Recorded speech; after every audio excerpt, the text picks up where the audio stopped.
Welcome to the Radio Revenue Podcast. Today we're embarking on a truly fascinating deep dive into a document that pulls back the curtain on a media giant. The Fox Corporation's annual report on Form 10-K for the fiscal year ended June 30, 2025. Yeah, these 10Ks are really revealing if you know where to look. Okay, let's unpack this then.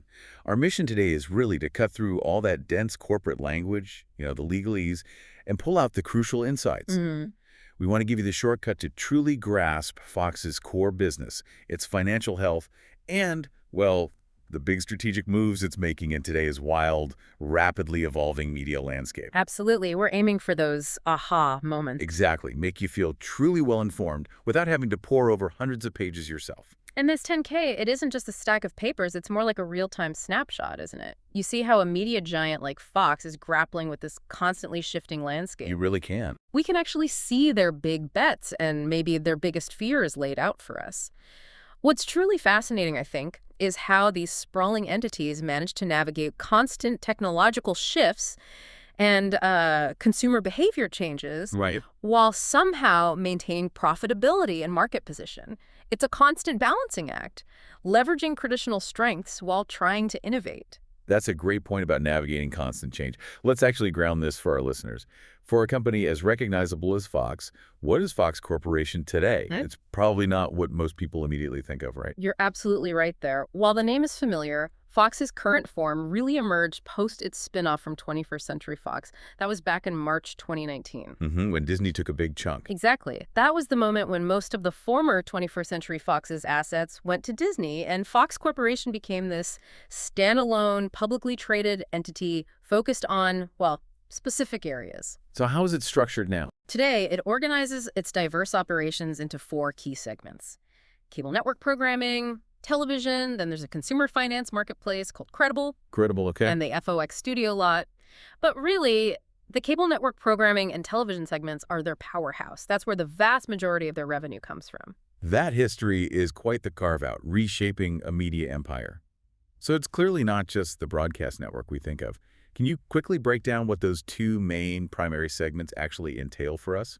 Like content, reach? Absolutely. So the cable network programming segment, it's all about producing and licensing news and sports content. Okay. And this isn't just for traditional cable and satellite anymore. It's increasingly distributed through virtual multi-channel video programming distributors, what we call VMVPDs. Right, the streaming bundles. Exactly, and other digital platforms, mostly within the U.S. This is where you find the big names like FOX News, FOX Sports 1, or FS1, FS2, the Big Ten Network, FOX Deportes. The stuff people tune in live for? Precisely. These are the channels you tune into for that live, appointment-based content, like breaking news or major sporting events. And the television segment. Okay, so the television segment handles the FOX broadcast network itself. It also includes its advertising-supported video-on-demand service, Tubi. Which has gotten pretty big. It really has. And an impressive portfolio of 29 full-power broadcast television stations. This includes duopolies in major markets like New York, LA, Chicago. Meaning they own 2 stations in one market. Correct, which gives them significant local reach and, advertising leverage. This segment also houses various production companies. They produce content not only for Fox's own platforms, but also for third parties. So they're creators too, not just distributors. Definitely shows their robust content creation capabilities. They certainly seem to be leaning into their existing strengths and adapting to how people consume media. But, is that enough in such a fragmented market? What are the biggest bets they're making to truly stay ahead? Well, their competitive strength primarily lies in these premium brands that, deeply resonate with viewers. They've secured leadership positions in strategically significant programming platforms. Like you said, the appointment viewing. Exactly. Particularly in appointment-based content, live news, and live sports, these are the kinds of events people still gather to watch in real time, even now. Yeah. For instance, you look at FOX News, that 2-decade streak as the top cable news channel. That isn't just a rating win. No, it signifies something deeper. It signifies an unparalleled viewer stickiness for live must-watch news in an increasingly fragmented media landscape. And that allows Fox to maintain significant leverage with distributors for those affiliate fees. Right. And command premium ad rates even as traditional cable subscriptions, continue to decline. That's an impressive, sustained track record. But In an era where trust in news is so polarized, how does Fox manage to maintain that leadership? Are there specific strategies or maybe challenges beneath that strong rating? Well, it certainly speaks to their consistent delivery of content that meets a specific audience demand, right? And it allows them to command significant market Okay, presence. what about sports? That's huge too. Oh, absolutely. On the sports side, FOX Sports has a really strong reputation for kind of bold programming, and they hold these marquee live sports rights, which are incredibly valuable. Like the NFL. We're talking NFL, including America's Game of the Week, significant college football, MLB with exclusive World Series rights, NASCAR, major events like the FIFA Men's World Cup, Wow. and they keep adding. They even added rights for Andy Weicar and Live Golf in fiscal 2025, showing they're continuously investing in diverse sports content. And digital. Tubi. And on the digital front, Tubi, yeah, it's shown remarkable growth as a leading AVOD service. About. Total view time was up 13% in fiscal 2025. It now holds about a 2.2% share of all television viewing. That's significant. It is. And what's particularly compelling about Tubi is its ability to attract a young, diverse, highly engaged audience. A majority are identified as cord cutters or cord nevers. So reaching people who aren't on traditional TV. Exactly. That's a crucial strategic move for them. Given this growth in Tubi, how much is Fox really betting on digital moving forward? What are the next big strategic moves we should be watching for? How are they capturing these evolving habits? Oh, they are absolutely doubling down on digital. Beyond their existing digital things like FOX Nation for SVOD and FOX Weather for FAST, a major development coming by the fall of 2025 is the planned launch of FOX One. FOX One. Okay, what's that? This is a new, wholly owned, direct-to-consumer subscription streaming service. It's designed to offer subscribers live and on-demand access to the full portfolio of FOX brands, news, sports, network stuff, even local station programming. So everything under one roof, basically. Pretty much. This is a direct response to changing consumer habits, right? Aiming to expand the reach of their programming beyond existing distribution footprints and engage directly with their audience in a comprehensive digital environment. It's a significant play to, future-proof their distribution. Okay, we've talked strategy, content, but ultimately, how is all this playing out on the balance sheet? Let's turn to the financials. Is Fox truly on solid ground? What's driving their revenue? Their financial profile is quite attractive, actually. They boast multiple and robust revenue streams. For fiscal 2025, their total revenues soared to $16.3 billion. Wow, $16.3 billion. That's up from what? That's a significant jump from about $14 billion the prior year. Net income also saw a healthy increase, climbing from around $1.5 billion to nearly $2.3 billion in fiscal 2025. It's a growing profit, too. Yeah, demonstrates their ability to grow both top-line revenue and profitability. The majority of their revenue, about 47%, comes from affiliate fees, those payments from distributors. Right, for carrying the channels. And approximately 42% is generated from advertising sales. That's a strong performance, especially that jump in net income. So where did the cash come from to support that growth and, manage their capital? It makes you wonder, in this volatile media world, if this kind of cash pile is Fox's war chest for future acquisitions or maybe a buffer against those subscriber declines? Well, their operational cash flow saw a massive jump in fiscal 2025. It nearly doubled compared to the prior year. Doubled. Wow. Why? This impressive boost largely came from the surge in political advertising during the 2024 presidential and congressional elections. Election year boost. Big time. Combined with strong advertising revenue from Super Bowl LAX back in February 2025. Okay, makes sense. And they also actively manage capital. They returned about $1.25 billion to stockholders through stock buybacks and dividends, and they retired $600 million of debt during fiscal 2025. So, returning value, paying down debt. Sounds solid. Yeah, it allows for strategic moves while also sort of shoring up their financial position. Beyond the media operations we usually hear about, what other significant assets or investments does Fox have? Anything that contributes to their overall value? Any hidden gems, maybe? Well, one notable asset is the historic FOX studio lot in Los Angeles. Huge property. Like the actual lot. Yeah, over 50 acres, nearly 2 million square feet of space, 15 sound stages. This provides revenue through facility operations and by leasing office space, including, interestingly, to Disney until March 2026. Huh. Still connected there. It's a valuable real estate holding in a prime location, definitely. Anything else? Investments? They also hold a small 2.4% equity interest in Flutter Entertainment. Oh, Flutter. the betting company. Yeah, a significant online sports betting and gaming company.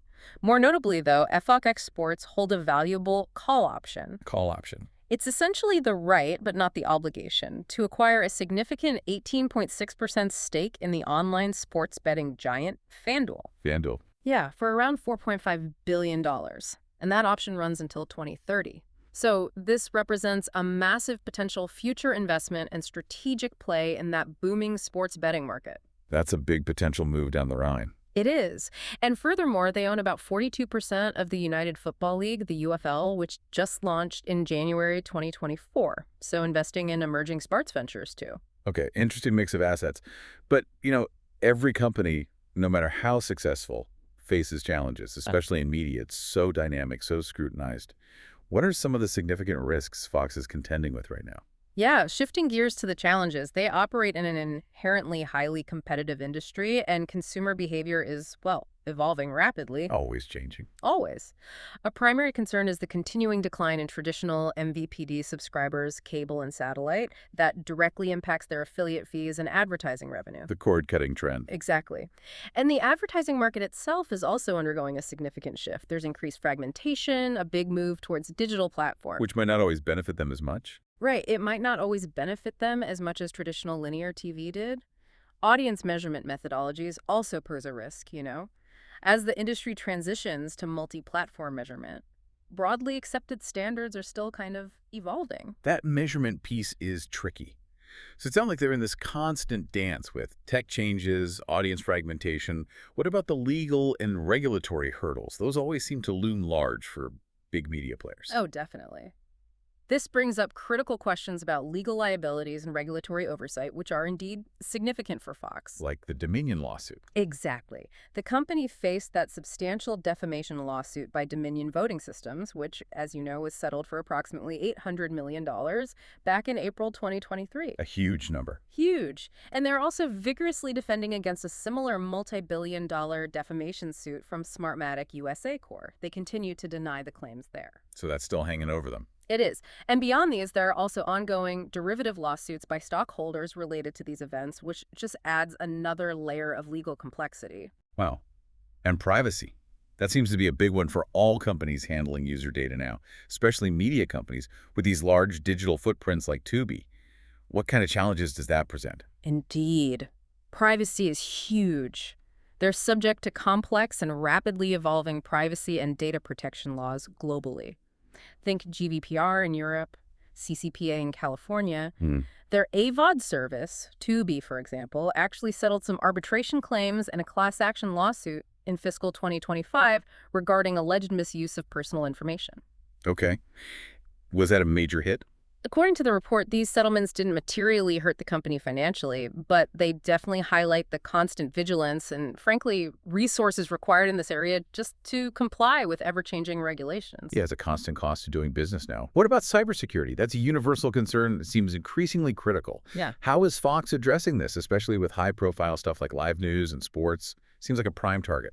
Cybersecurity is absolutely recognized as a critical risk, particularly with their extensive live news and sports coverage. You're right, it's a target. So what are they doing? Fox maintains what they describe as a robust cybersecurity program. It aligns with the NIST framework, the National Institute of Standards and Technology. Okay, standard framework. Right. This includes regular internal and external penetration testing, third-party security assessments, mandatory company-wide training for all employees, and a documented incident response plan. So they have a plan if something happens. They do. Their Chief Information Security Officer, the CISO, leads these efforts and provides quarterly reports directly to the audit committee of the board. That shows high-level oversight. But despite all these comprehensive measures, the document itself acknowledges, the increasing sophistication of cyber attacks and the ongoing threat of content piracy and signal theft. Especially with AI now. Exactly, especially with advances in AI making it easier potentially to replicate or alter content without authorization. That's a new wrinkle. Yeah, that's a whole other challenge. Yeah. Okay, beyond the financial and legal, what about the people, the workforce, Yeah. and how the company is actually governed? Right, the human capital and corporate structure. Fox Corporation recognizes its workforce, about 10,400 full-time employees, as of June 30, 2025, as its creative, strategic, and operational engine. That's the phrase they use. So they value their people, at least on paper. Well, they say they actively invest in them, offering competitive compensation, benefits, promoting work-life balance with policies like robust parental leave, providing learning and development opportunities. Okay. They also place a strong emphasis on workplace civility and inclusion. There's mandatory training on harassment and ethics, and they support employee resource groups, ERGs. To build community. Right, trying to Right. foster a more respectful and, belonging-driven community. And from a governance perspective, what's unique or particularly notable about Fox's corporate structure? Anything that would really stand out to an investor about power and control? Yes, this is quite key. A central aspect of their corporate governance is their dual-class common equity capital structure. Dual-class shares, what does that mean practically? It means holders of Class A common stock have very limited voting rights, almost none on most things, while Class B common stockholders generally get one vote per share on all matters. Okay, so Class B holds the power. Who holds Class B? And this is significant because the Murdoch family trust beneficially owns approximately 43.39% of the outstanding Class B common stock. Almost half of the voting stock. Exactly. This concentration of voting power effectively insulates Fox from hostile takeovers and grants the family immense control over strategic direction. So what the Murdochs want generally happens. Pretty much. While this can ensure a consistent long-term vision, it also means that shareholder activism outside the family's purview is extremely difficult. That's a crucial point for anyone analyzing the company's governance. Definitely. Anything else on governance? Just that the company's certificate of incorporation also contains anti-takeover provisions, and the board can take action to prevent foreign ownership above a 25% threshold if needed for FCC compliance, just further solidifying control. Got it. Wow. Okay, so today we took a really deep dive into the complex world of Fox Corporation. We've revealed its powerful brands, its strategic growth, those substantial financial operations, but also the significant challenges it faces: evolving tech, shifting consumer habits, that intricate regulatory landscape. It's clear this is a company constantly adapting, investing heavily in its digital future, and managing this wide array of opportunities and risks, all while maintaining that very unique governance structure. It really does highlight the ongoing transformation within the whole media industry, doesn't it? For you, the listener, understanding these dynamics provides such a powerful lens to view not just Fox, but the entire ecosystem: news, sports, entertainment. Absolutely. What stands out to you thinking about it, about how a company like this balances its deep-rooted traditional strengths with, bold innovation, especially as these new technologies like AI continue to reshape everything: content creation, distribution, consumption, adding both new threats like deepfakes and new opportunities for efficiency and reach? It's a fascinating balancing act to watch. It really is. Something to keep thinking about. Yep. It was a Revenue Radio podcast. Thank you for watching. Please like, subscribe, and hit the bell to stay updated with our latest analyses.